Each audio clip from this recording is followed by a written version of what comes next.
Dre here with Different Gaming. Hope you all like the intro. I'm trying some new stuff, I'm trying to do better. Job just got me working like crazy. I've been working since last Wednesday. I just got done with day 6 today. I'll be on day 7 tomorrow. Straight, gotta grind. Gotta work to pay bills, right? Right. But have a lot of stuff behind the scenes working. It's in the works, working in the works. So be expecting a lot of stuff before this year's over at least. So y'all stay tuned. But let's go ahead and get into it. Gotcha. Y'all thought that I was going to pat it down. Y'all going to get a deck profile. Blah, blah, yeah. No. Today, I'm going to be bringing you guys a post-Dune Handtrap list. Yeah, post-Dune Handtrap list.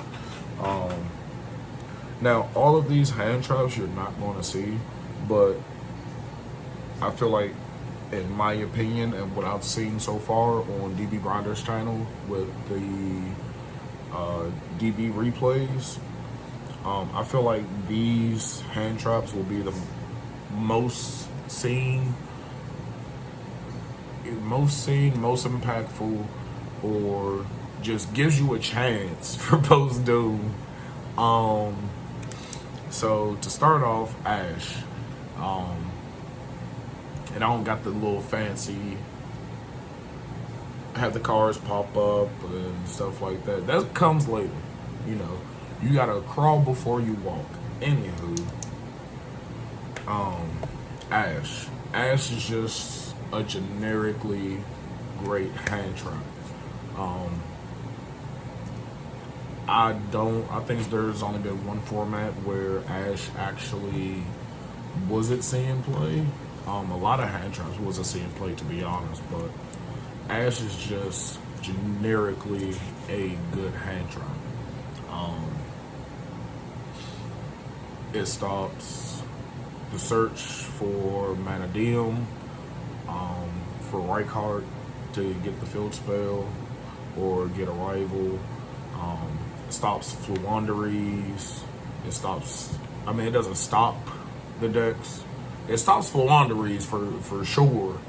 But the Manadium, Cash, Pearly, like all these other decks, like it just slows the deck down. Like they have to use more resources to get to the one card that they were trying to get to. They just have to take a whole nother line and use more resources. So Ash is definitely at the top of the list. You definitely want to have it in your main, if you can main it. If not, definitely side it. Dro is next. Dro has seen a lot of plays since Purely came out. Yes, since Purely came out.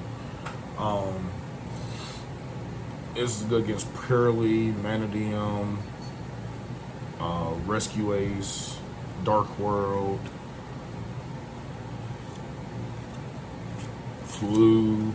It is generically the same as Ash, except it's for certain matchups. Like it's not for every matchup, but it's definitely good for most matchups. Like most decks, like in their turn on like a very weak end board, just because of Dro. So I definitely strongly suggest getting Dro in the main deck, if not in the side. And if you don't have Dro, I definitely suggest you pick them up. Imperm, generically good. It doesn't stop decks. It stops Fluanderies. We know that. But Fangrisol in draw phase, standby phase, you hit the rock. Manadium,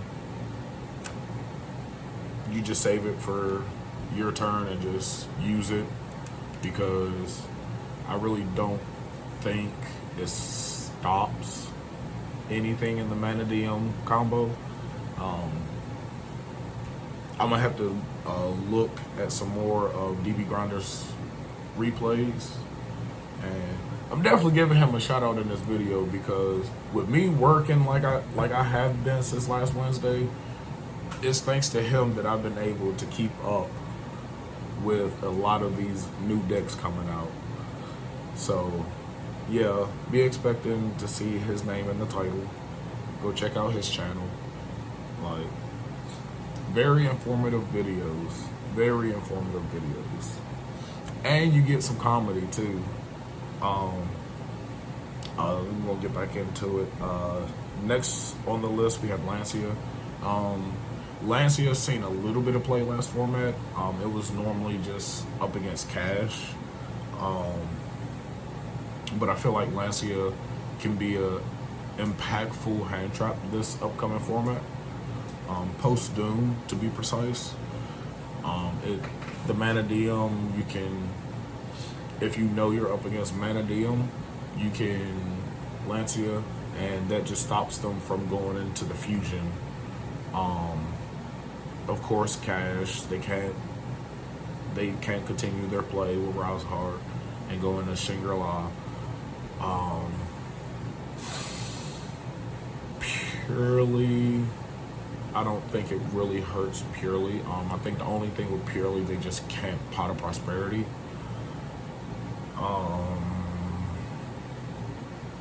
That's about it. So Lancia, I would definitely put it aside. M-Perm, you could put in the main. I mean, M-Perm is just good in the main. Even if you don't use it as a hand trap, you can use it as a set trap and interrupt the spell trap zone. So, Ghost Spell, I feel like Ghost Spell is going to start seeing a lot more play. Just for the simple fact that Unchained got new support in Dune. So being able to special summon from the graveyard, yeah, Ghost Spell.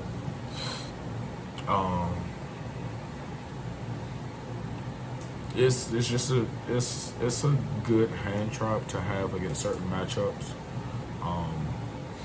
I literally just look. I'm gonna show y'all. I literally just wrote the list. Like, I've been thinking about it all day at work. What hand traps I feel would be either good or impactful post Doom, or hand traps that you're just going to see. Ghost Mourner. I feel like Ghost Mourner is definitely going to be used. I've seen a little bit of play with Ghost Mourner. So be expected to see Ghost Mourner, especially in some mirror matches. Ghost Sister and Spooky Dogwood. That's definitely a time card. Might see it.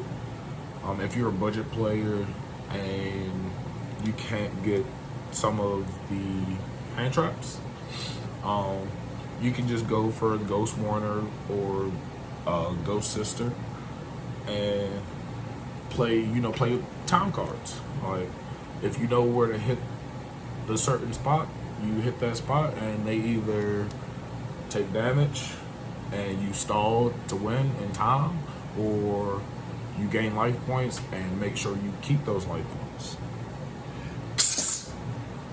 You better leave that cord alone. Sorry. Cat messing with something he's not supposed to. Ghost Reaper, I could definitely see people using Ghost Reaper in mirror matches, especially the Manadium mirror match. Definitely hit the Bestial Synchro, the Barone, the Thesis, the Besis Synchro. Ghost Reaper, I definitely could see Ghost Reaper being used in mirror matches. Ghost Ogre, I can see Ghost Ogre getting some play. To hit the Mana Diem, Peaceful Planet, Field Spell,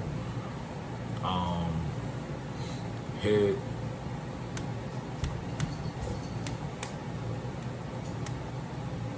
I mean, that's all I have right now, to be honest. I mean, it hit Tearlaments, the Tearlament Field Spell. So that's another one. It hits the Fluanderee's Field Spell. Yeah.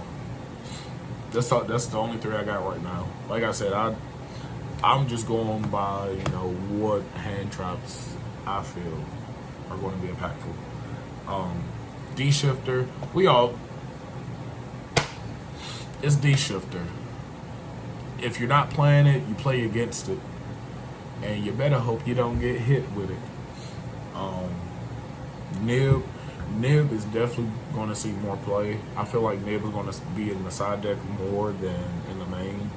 A lot of these decks like summon more than 5 times with no negate to protect from Nib. Like, I don't understand it. Like, I've seen so many replays where people just 5th summon, 6th summon, 7th summon, still no negate, no nothing to prevent from getting hit with Nib.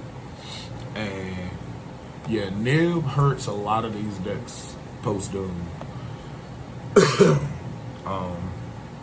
And Baylor. I've been seeing a lot of the Synchron decks. The Synchron decks are playing Valor. I really haven't noticed any other deck play Valor except the Synchron deck. Just because it's a level 1 tuner. So